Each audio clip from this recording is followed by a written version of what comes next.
Hi students, I am teacher Nemer Jeunon. I'm very happy to stay here with you. So, let's begin our class. Time to study. Hora de estudar. Então, sente na poltrona, relaxe e vamos praticar inglês, ok, students? Let's go! Coloquei aqui para vocês um Let's Prevent, porque no tempo de pandemia é importante a prevenção, certo? Então, para a gente saber como falar esses termos em inglês, eu coloquei aqui para vocês, ó, wear a mask, keep your distance, stay at home, wash your hands, clean your objects. Wear a mask, use a máscara, né? Que é muito importante quando for sair de casa, esse acessório hoje, porque assim você vai estar se prevenindo e prevenindo o outro, ok? Stay at home. Quando for possível, permaneça e fique na sua casa. Wash your hands. Lave suas mãos, ok? E clean your object. Limpe seus objetos. Ou seja, chegou em casa com o smartphone ou com os seus glasses, que são seus óculos, limpe, desinfete, porque é muito importante esses cuidados hoje em dia em tempo de pandemia, ok, students? Let's begin. Hoje vamos falar sobre Games and Technology. Né? É uma ferramenta muito importante no aprendizado da língua inglesa. A tecnologia ela está presente no nosso dia a dia e cada vez mais essa tecnologia faz uso da língua inglesa. Praticamente todos os termos que a gente usa hoje voltados para a tecnologia são termos usados na língua inglesa, ok? Então é muito importante a gente saber sobre Games and Technology, além de ser muito divertido também aprender com os jogos. Fiz aqui um script, que é um roteiro da nossa aula de hoje, né? Nós vamos seguir esse roteiro aí, então vamos ler para ver o que vai rolar na nossa aula. O uso de jogos e tecnologia para estudo da língua inglesa, algumas noções gramaticais e apresentação do vocabulário relativo a essa aula, ok? Vamos lá. Primeiro aí, sobre a tecnologia, technology. Eu coloquei aqui a abreviação que é TEC. TEC é uma abreviação muito usada, né, principalmente na mídia, ao invés de colocar technology, é muito usado esse termo TEC. Então aqui eu destaquei vocabulary, language, knowledge e device. Por quê? Porque a tecnologia ela tem uma linguagem própria. Então é onde eu destaquei a language. Tem o seu próprio vocabulário também, vocabulary. O conhecimento relativo a isso, né, toda essa tecnologia, knowledge, e também os devices, que são os aparelhos eletrônicos aonde são incorporadas essas tecnologias. Então, muitas vezes eu me deparo com alguns alunos que falam assim, professor, eu não sei nada de inglês, ou eu não sei nem o português, que dirá o inglês. Mas a pessoa chega e fala assim, hoje eu coloquei meu trabalho num pendrive. Falou inglês. Hoje eu fiz um download, falou inglês. Eu usei a internet, falou inglês. Então, quer dizer, o inglês ele está inserido com muita força nessa tecnologia, ok? Did you know these words? Você conhece essas palavras? Example, backup, browser, copyright e password. Backup. Fazer um backup é fazer uma cópia para evitar a perda de dados ou programas. Browser é um programa usado para navegar pela internet e que torna possível o acesso a sites. Copyright são os direitos autorais que atribuem direitos exclusivos de exploração de uma obra artística, literária ou científica ao autor de trabalhos originais. E password é o código utilizado para proteger os seus dados, conhecidos como senha. Então, quer dizer, todas essas palavras são em inglês. Às vezes elas têm um sentido no dia a dia e quando ela vai para um sentido técnico, é um sentido tecnológico. Ela pode mudar o sentido dentro da tecnologia, porém é uma palavra de origem inglesa, certo? Right? Temos também download, login ou logon, upload, setting, Wi-Fi. Então, download é o ato de baixar dados da internet como músicas, textos, vídeos, fotos, etc. Login ou logon. Iniciar uma sessão ou conectar-se a algo como a internet ou redes sociais. Upload é o envio de dados para a internet e o sentido contrário do upload é o download, ok? Setting, ajustes ou configurações de máquinas ou programa. O Wi-Fi, com abreviação toda maiúscula, o Wi-Fi com abreviação minúscula, tanto faz, é uma abreviação de Wireless Fidelity, que significa a fidelidade sem fio. Então, pessoal, com isso, a gente vê que o inglês está inserido cada dia mais na nossa vida, principalmente aqui no Brasil, que a gente tem um estrangeirismo muito forte. Então, além dos games e da tecnologia, nós temos também o uso de muitas palavras que a gente já trouxe para o nosso vocabulário. Então, tem que prestar atenção nisso para que se desenvolva bem essa língua, ok? Coloquei aqui alguns devices, né, aparelhos eletrônicos, que são utilizados em prol dessa tecnologia. Então, nós temos ali ó, o controle, né, do videogame, um control, smartphone, camera e radio, ok? Então, what do you need to? Take a picture, listen to music, send a message e play the game. Vamos traduzir isso aqui? O que você precisa para tirar uma foto, number one. Number two, listen to music. Number 3, send a message. E number 4, play the game. Number 2, ouvir música. 3, enviar mensagem. E 4, jogar um jogo, um videogame. Right? Ok.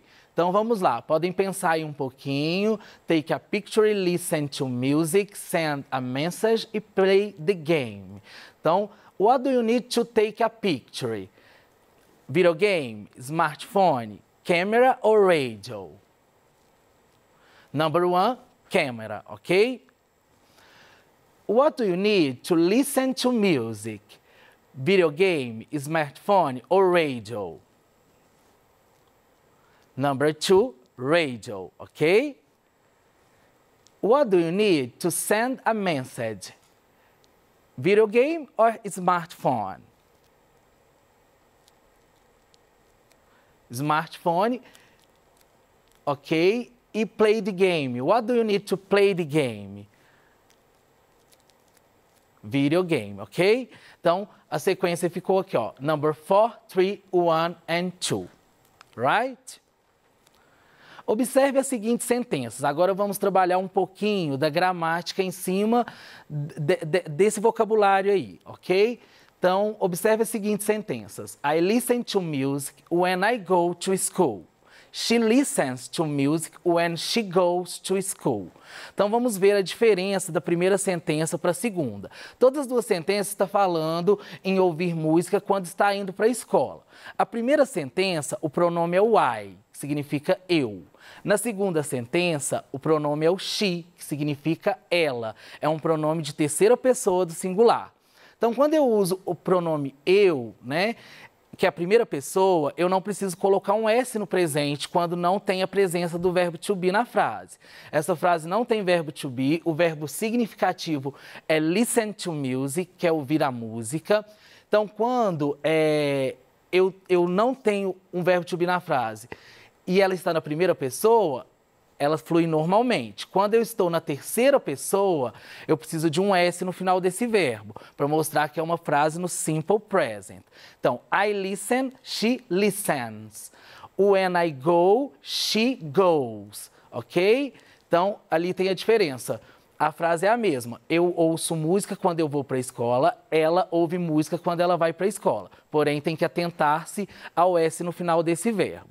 Existem algumas regras para o uso desse S. Vamos dar uma olhadinha? Quando se trata-se de uma frase no presente, sem que tenha nela o verbo to be na terceira pessoa, he, she, it, acrescenta-se o S no final do verbo, obedecendo regras. Rules são as regras, vamos ver? De modo geral, a maioria dos verbos recebe um S no final. Por exemplo, read, que é o verbo ler, para he, she, it, ele fica reads. Ou play, que é o verbo brincar, jogar, tem várias traduções para esse verbo play aí, né? Então, play, plays. Ela joga alguma coisa, né? Por exemplo, she plays football, she plays video game, ok? Mas se o verbo terminar com as letras O, S, SH, CH, X ou Z, você terá que acrescentar o ES. Por exemplo, watch, watches, do, does. Então, terminou em uma dessas letrinhas aqui, ó. O, X, SH, CH, Z, a gente acrescenta o ES.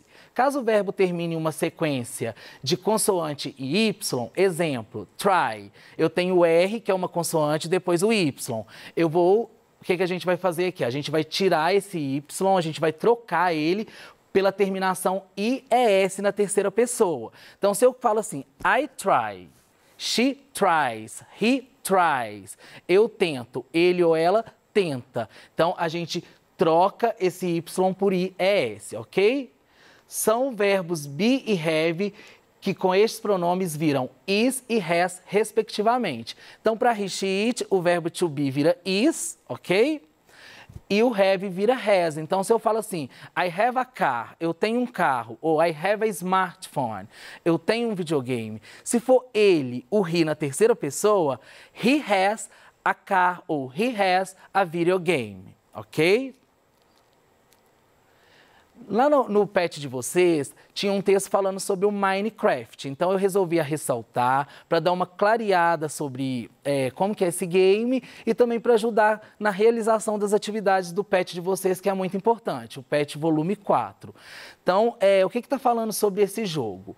O game possibilita que o aluno aprenda sobre planejamento urbano, mudanças climáticas, biodiversidades, período da história humana, geometria, perímetro e muitos outros conteúdos de forma divertida e lúdica, estimulando o aprendizado e a criatividade. A versão educacional traz uma série de ferramentas específicas para o professor e aluno. Então, a gente costuma dizer que é o Lego, né, do videogame. É um jogo que ele trabalha diversas habilidades com o aluno, é um jogo muito importante para o desenvolvimento. Porém, tudo que é em excesso é prejudicial. Então, o aluno, ele pode jogar, pode praticar, mas desde que tenha um tempo para isso, né? Não pode substituir a vida em prol de um videogame. Porém, vai ajudar muito no desenvolvimento da língua inglesa e de diversas outras habilidades aí.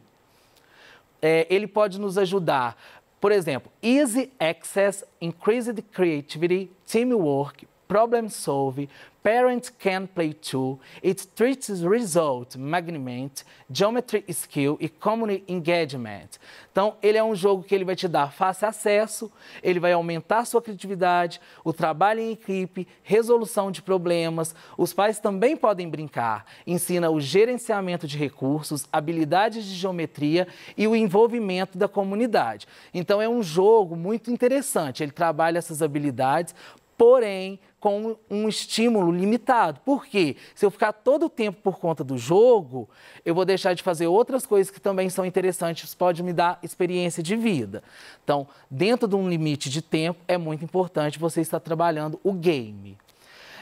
Tem alguns outros jogos antigos que a gente não pode deixar, porque a tecnologia, hoje, ela tirou um pouco dessa aproximação. Então, eu coloquei aqui some old games, alguns jogos antigos, como chess, bowling, cards, dominoes, ride and seek, jump, rope, checkers. Então, a dama, o boliche, o baralho, o dominó, o pique-esconde, o pula-corda e o xadrez, ok? Essas brincadeiras também nos proporcionam criatividade, respeito ao próximo, responsabilidade, integração social, autonomia, independência e o que é mais importante, muito bate-papo. Por quê? Hoje em dia, com o WhatsApp, com o Messenger, a gente está perdendo um pouco essa aproximação. Então, o que eu quero mostrar aqui, os games ajudam, tanto os new games quanto os old games. Look this sentence. Coloquei umas sentenças aqui para a gente praticar um pouco do inglês dentro desse vocabulário. Então, I play video game every day. My aunt uses computer all the time. E my dad and I play soccer every afternoon. Vamos ver a tradução para cada uma dessa frase? I play video game every day. Eu jogo videogame todos os dias. Voltando lá, my aunt uses the computer all the time. Minha tia usa o computador a toda hora. My dad and I play soccer every afternoon. Meu pai e eu jogamos futebol todas as tardes, ok? Então, aí é só uma tradução mesmo para a gente praticar um pouco da língua, certo? Right? Ok. Did you know? Uma curiosidade. Soccer and American football are two completely different games. Soccer is played with a round ball that can be kicked and headed. Football does not mean American football. It means association football, also known as soccer. Então, tem uma diferença entre a palavrinha soccer e a palavrinha football, né? Tem professor que fala que é o futebol americano e o futebol brasileiro, mas não. O futebol, ele é um nome que se dá a associação de futebol. E o soccer é o nome que se dá ao esporte, que é o futebol mesmo. Seja ele americano ou brasileiro, a tradução é soccer, ok? Então fica essa curiosidade aí para você, querida aluno.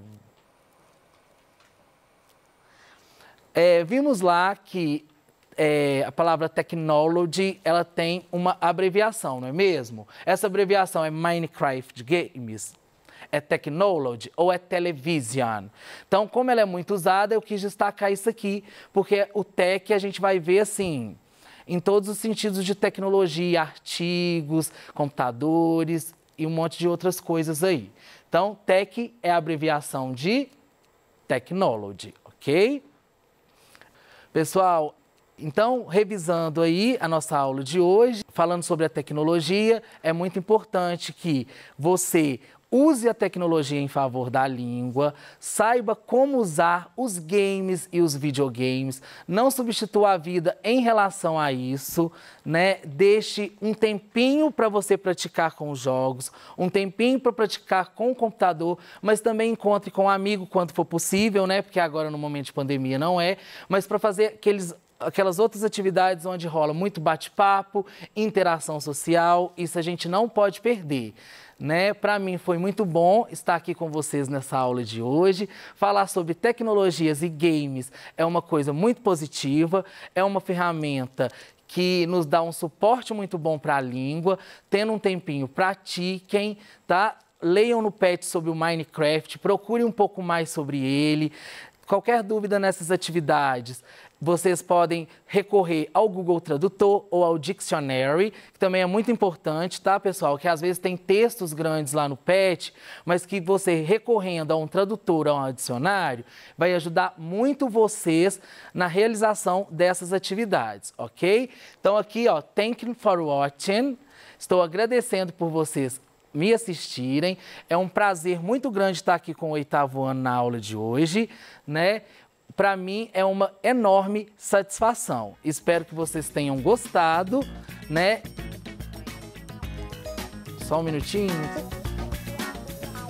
See you next class. Vejo vocês na próxima aula. Kisses and bye bye.